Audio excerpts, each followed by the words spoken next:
Your life does not get better by chance, it gets better by change. Jim Rohn.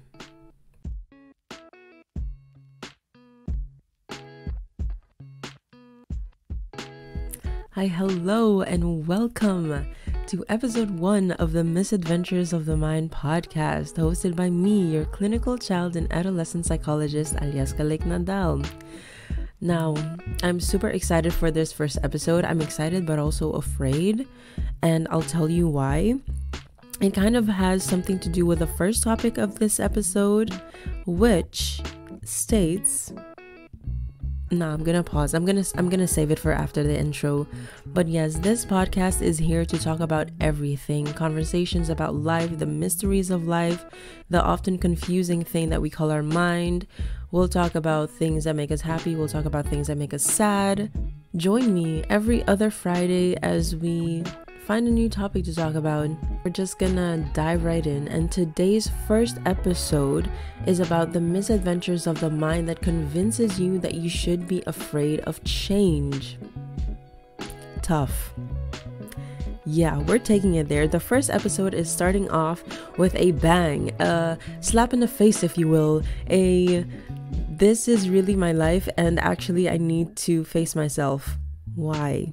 Well, I'll tell you why. Because I'm a psychologist, and that is what I love doing. I love doing it with people. I love challenging people. I love challenging myself, especially. I am an advocate for mental growth and self-development. So, with that being said, the quote that I started off with, your life does not get better by chance, it gets better by change. Now, which one of you listeners, my fellow loyal listeners, which one of you are afraid of change? Now, to answer that question, maybe we should start off with a different question. What does it mean to be afraid of change, actually? First of all, let me just get something off of my chest. I am a nerd. I'm a huge lover of knowledge. I love learning things. I love learning things from people. I love learning things from books. I'm that kid that grew up watching National Geographic and the Discovery Channel for fun. My version of fun might have been reading a book. Yes, I'm a psycho, maybe, I don't know, but that's neither here nor there. That's a conversation for another time. Maybe we'll get back to that in another episode. Let me know. Maybe we can talk about childhood trauma. Who knows? But today, we have to start off with the definition of fear. We need to know what it means so we can decide for ourselves if we fall in that category, if we actually feel it. So, thank you to my good friend Merriam-Webster Dictionary. We can distinguish or define fear as an unpleasant emotion caused by the threat of danger, pain, and harm. Once again, that is an unpleasant emotion caused by the threat of danger, pain, and harm.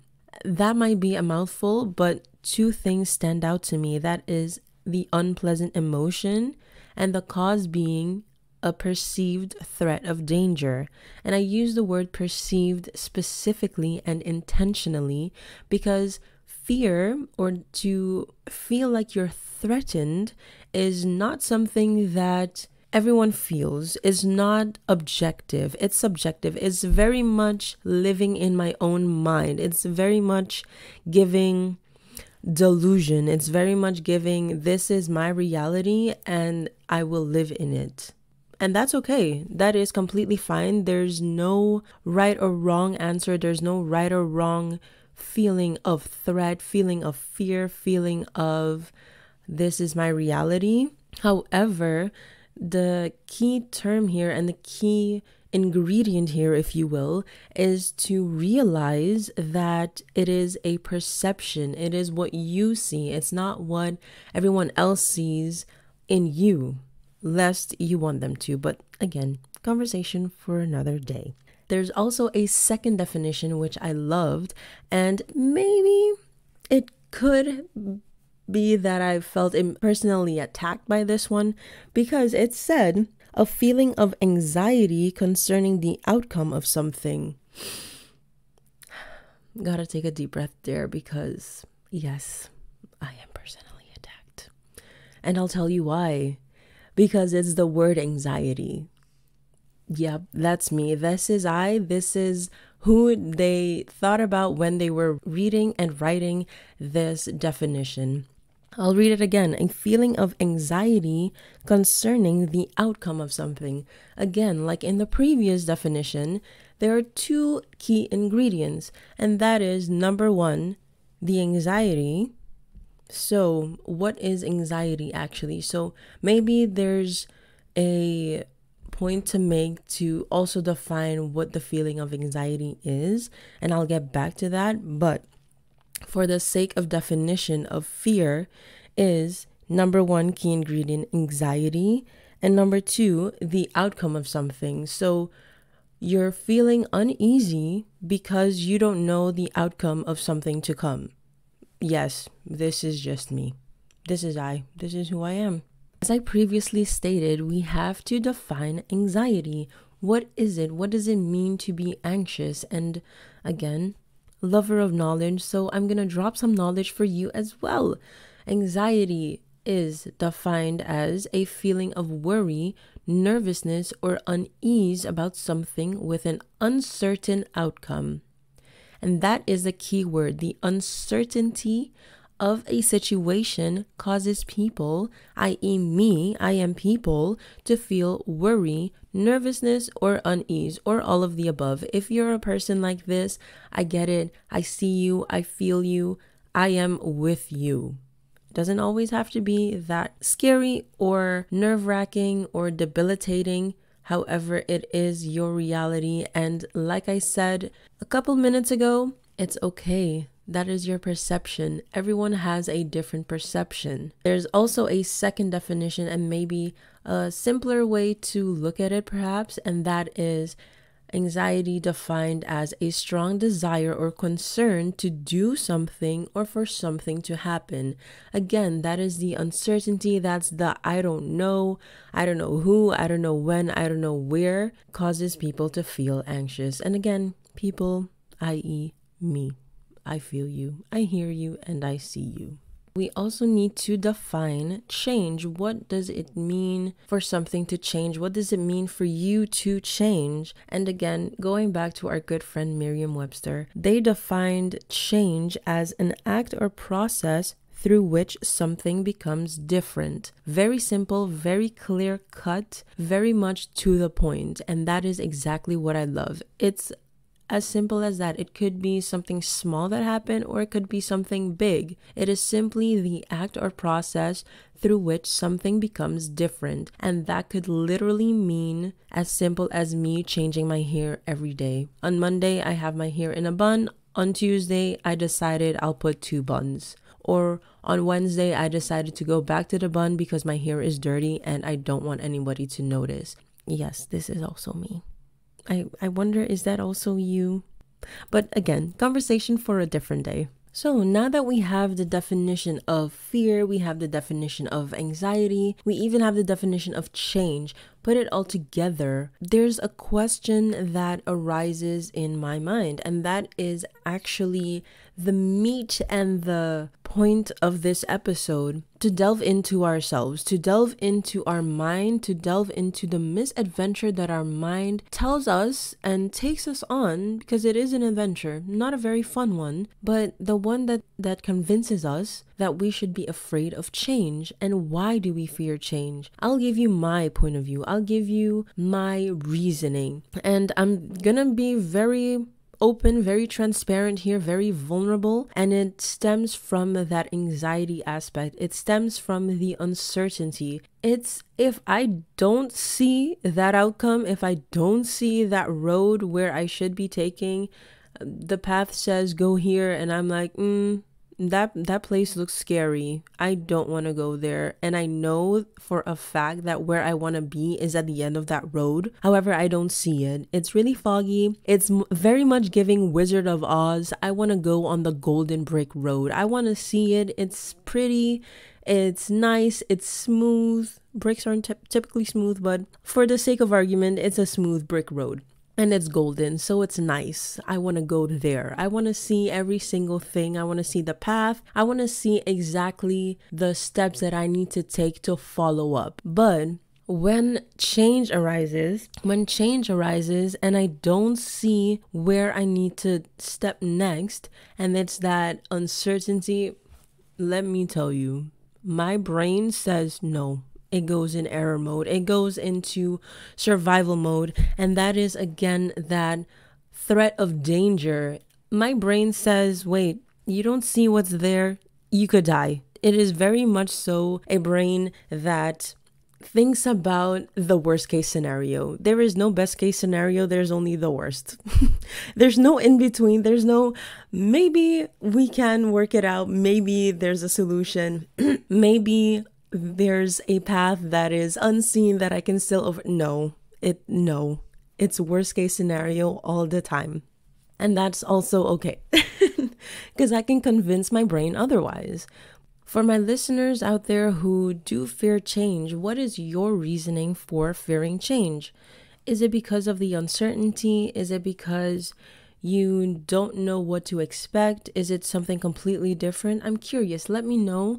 Of course, you can send it in the reply of this episode at the bottom. You can also maybe follow the Instagram page at Misadventures of the Mind. Just let me know. I'm very, very curious. And for the listeners out there who do not fear change, who accepts change with open arms, what is your secret? Because I want to know.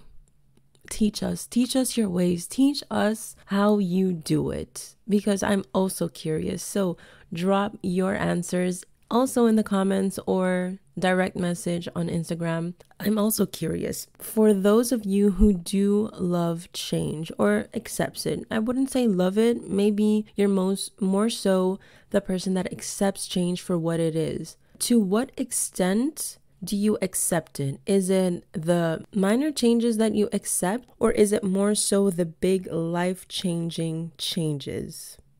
Question for yourself, but also I need the answers.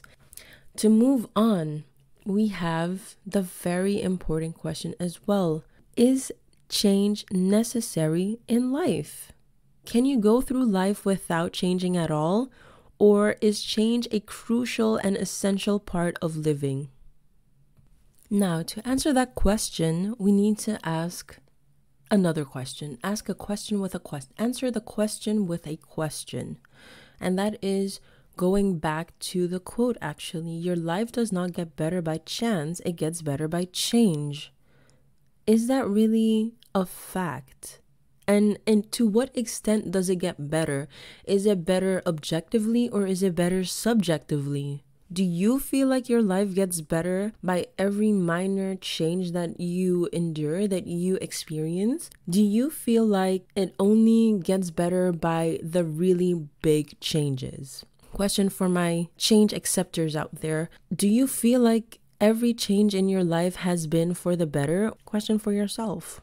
Ask yourself the real tough questions. I'm testing you. I'm challenging you to ask yourself that question. Do you feel like, and in fact, that your life has gotten better by every single change that you have experienced? For me, I feel like I've experienced many changes in life. There are numerous things that I have experienced, witnessed, gone through, and I feel like my life is it better? I don't know. What does better mean? That is such a vague way of saying it. Is it the quality of life that gets better? Is it your life in general? Do you feel like the perception of your life has been positive, has been good? What is better? What do you feel like a better life looks like? I will say this though. The changes that I have accepted in my life, or the changes that I have experienced, let me change it. Let me rephrase. Let me psychologist myself right now.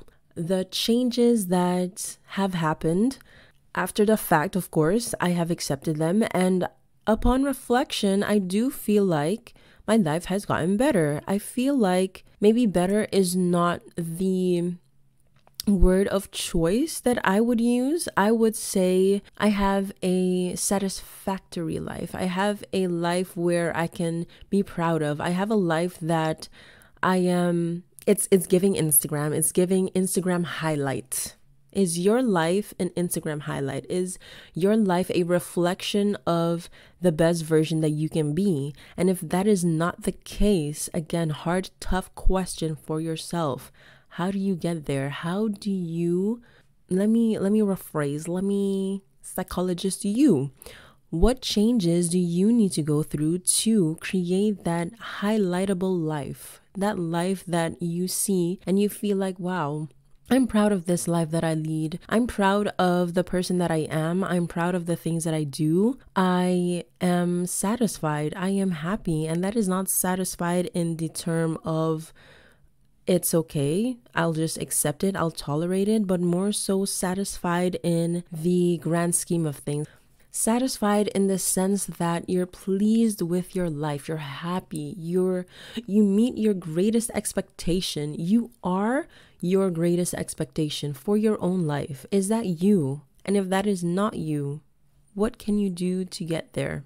With all that being said, I want to challenge you to reflect upon your life. Why do you fear change? Why do you accept change? And also, if you feel like change is necessary in your life to lead a better life, a highlightable life, what are some things that you're gonna do today? And with that, I want to end this episode with a small affirmation to get you through the rest of your day, to get you through the rest of your week, your weekend, depends when you're listening to this podcast. And the affirmation is as followed: I will accept where life takes me.